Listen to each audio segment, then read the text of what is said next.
Assi est une déesse. Donc vous voyez, donc on voit Assi, elle à la fin, ça se dit et, hein. Elle à la fin, ça veut dire divinité. Hein.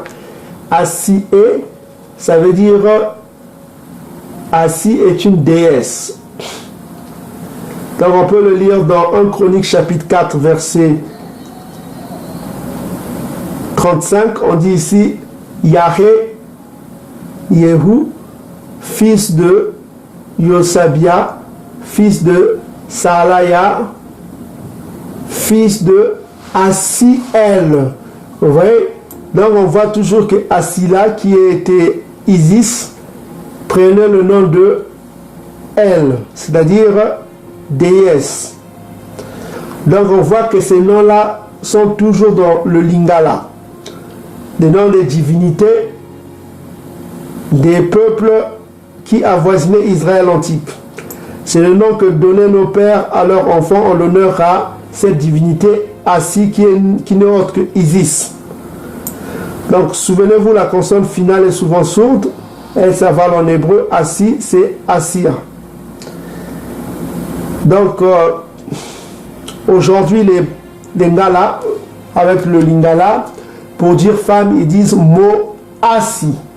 Donc venant de Assi, toujours Assir là. Ce mot Assir ou Assi existait déjà parmi les Bantous. Après leur séjour en Égypte, on voit que les Juifs congo nostalgiques d'Égypte, notamment Coré le rebelle, Kale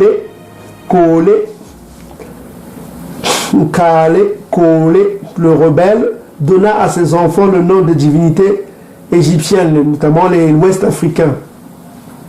En honneur toujours à cette divinité égyptienne qu'on appelle Isis, ici on le nommait Assi. Donc on voit ici, on appelle Assa, Assa c'est Osiris, c'est un nom, Osiris en langue égyptienne ça se dit Assa. On peut lire dans Exode chapitre 6 verset 24, on dit ici fils de Corée, Assi, vous voyez toujours Assi là qui revient, c'est cette divinité là. Et Elekana, donc voilà, c'est les fils de Corite. Donc on ne substante les Ngala, le royaume du Nord, dit Solélé, vouait un culte à ces divinités étrangères. Aujourd'hui encore, les Ngala continuent à appeler leurs femmes Moassi et leurs hommes Mobali, toujours en honneur à Assila, qu'on a vu que Assila c'est Isis. Et il portait même le nom de Asiel. On a vu ça, ça veut dire divinité Assi. Ou bien déesse Assi, selon 1 Chronique chapitre 4 verset 35. Donc il prenait même le nom de Elle. Elle, et ça veut dire Dieu. Donc on voit ici les Bantous Ngala, qui parlent le Lingala. Dans la langue lingala, on a toujours la présence de ces mots-là, Assi et Bali, qui veut dire Baal. On vient de vous démontrer que Baal se faisait aussi appeler Bali. Au pluriel, ça veut dire les Baals. Donc, pour une meilleure compréhension, lisons l'abomination du peuple, le culte de Assi, le vaudou, divinité des anciens égyptiens, les ouest africains, les Igbo, les Béninois, les Wolof, les Soninké, les Yoruba. On voit que le vaudou est très actif chez les Togolais, les Béninois, les anciens égyptiens, les Togolais, les Béninois, les Yoruba, les Yoruba, et d'autres Nigérians. Hein. C'est ce qu'on appelle l'ancien empire Oyo, qui prenait le Bénin et une grande partie du Nigeria, du Bénin et du Togo, qu'on appelait l'empire Oyo. Hein. Voilà. C'est des anciens Égyptiens, ils ont voué un culte à Isis qu'ils appellent Mami Wata. Ça veut dire en anglais Mami Wata, ça veut dire Mother of Water. C'est une divinité de l'eau qu'on appelle Assi. Donc cette divinité, on trouve toujours la présence de cette divinité dans le langage bantou. Donc on va lire un peu dans Jérémie chapitre 44 versets 15 à 19. Tous les hommes qui savaient que leurs femmes offraient l'encens et d'autres dieux. Toutes leurs femmes qui se trouvaient là en grand nombre, tout le peuple qui demeurait du pays d'Égypte, répondirent ainsi à Ilimaya, Jérémie, nous ne t'obéirons pas en rien. Tu as dit au nom de Eyambé, mais nous voulons agir comme l'a déclaré notre bouche, offrir l'encens à qui? À la reine du ciel. La reine du ciel là, c'est Isis, qu'on appelle Assi, connue comme Isis, divinité féminine de la trinité égyptienne. Hein? Donc, lui faire des libations comme nous l'avons fait. Les libations, c'est le fait de mettre des boissons à terre. Donc, comme nous l'avons fait, et nos pères, nos rois et nos chefs, les villes de Yandi, de Yaoundé, dans les rues de Salama, alors nous avions le pain pour nous rassasier, nous étions heureux, nous n'éprouvions point de malheur, depuis que nous avons cessé d'offrir l'encens à la reine du ciel et lui faire des libations. Nous avons manqué du tout et nous avons été consumés par l'épée, par la faim. D'ailleurs, lorsque nous offrons l'encens à la reine du ciel, notamment assis, que nous lui faisons des libations, action de reprendre de boissons à terre par les ancêtres, et dans sa volonté de nos maris, que nous lui faisons des gâteaux pour l'honorer, pour lui faisons des libations. Donc on voit ici comme analyse, qu'est-ce qu'on veut dire? On peut dire, comme vous venez de lire dans Jérémie chapitre 44, versets 15 à 19, les Bakongo aussi, comme les Bangola, adoraient le vaudou, le culte de Assia, Mamiwata, Isis, divinité des anciens Égyptiens, qui sont les Wolofs, Soninké, Aoussa, Igbo, Béninois, Togolais, Yoruba, tous ces mondes-là, c'est des Égyptiens, c'est des Africains, les fils de Cham, qui font le vaudou là. Donc, les Bangala furent aussi des vrais prostituées spirituelles. Parmi les Bangala furent, les tribus du Nord furent des vrais prostituées spirituelles parmi les fils de Yakuba. Ils furent la cible permanente des prophètes qui les rappelaient leur devoir de retour au tout-puissant Tatanzambi Yamazulu de leur père.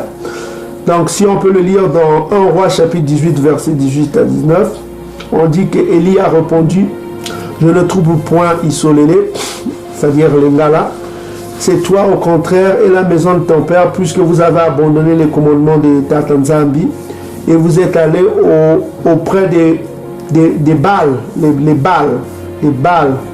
Mais maintenant rassemblez-vous, isolez-les auprès de moi à la montagne de Carmel, localité de Ngala. Carmel, le mont Carmel, c'était au nord d'Isolé. Et aussi les 400 prophètes de Baala, on appelait aussi Baala, les Baals on appelait Baala. Donc si vous voyez les Bantous, les Ngala, pour dire se marier, ils disent Kobala, toujours en référence à cette divinité Baal. Ok, non seulement ils appellent leur mari Mobali, ils appellent le mariage Bala, alors que les Bakongo utilisent un autre mot hébreu qui s'appelle Kwela. Kwela, c'est un mot hébreu qui veut dire unir. Les Bakongo disent Kwela, eux ils disent Bala. Donc toujours à ça. Donc on voit que les 400 prophètes d'Astarté, qui est toujours l'équivalent de Isis, chez les Égyptiens c'est Assi, Isis, et chez les Cananéens on l'appelait Astarté. Donc on voit que qui mangeait à la table de Jézabel, Jézabel c'était Yissabal, Yissa ça veut dire venir de, ça veut dire Baal sauve quoi, Yissaba. Baal, Yissa ça veut dire venir, ça veut dire sauver aussi. Donc il s'appelait, au lieu de Jézabel c'est Yissabal, Baal. Donc on voit que en français on dit Isabelle, hein? Son nom Isabelle, ça veut dire Issa Bal. Issa Bal. Issa, c'est venir. Donc voilà. Donc c'était une divinité, c'était une nilotique, une Touti. Aujourd'hui, Touti, somalienne, tout ça comme ça. Donc on voit que c'est ce roi-là avec le roi Kaba, le roi Kaba qui était séduit par cette femme qui l'a orienté vers les divinités des Baals. Donc on voit que la prophétie dit que, on vient de lire, la prophétie dit que Tatanzambi donnera à son peuple dispersé au-delà du fleuve de Couche, localisé en Afrique centrale jusqu'au sud, comme on vient de lire dans Sophonie chapitre 3, verset 9. Il donnera à son peuple des lèvres pures. On s'est interrogé comment il donnera à son peuple des lèvres pures. Pourquoi? Parce que son peuple a des lèvres impures. Bozoyoka, bazana lèvres impures. Pourquoi? Parce que ce peuple-là, dans leur langage, on trouve encore des noms de Baal.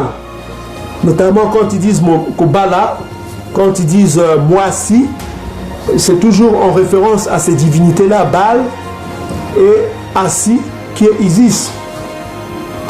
Donc on voit qu'il y a des noms de Baal, des noms de divinités qui rendent leur langage, le lingala, impur. On sait qu'il y a une tribu Bakongo, les Lahari notamment, qui appellent leurs enfants Baala. Et on voit que les tribus proches des Bakongo, de la tribu de Simona, notamment les Mbala, les tribus Mbala, ils utilisent aussi ce mot Mbala, qui vient de Bala. Donc on a aussi vu que dans Isolélé antique, quand on va dans Josué chapitre 15 verset 9, on voit que les tribus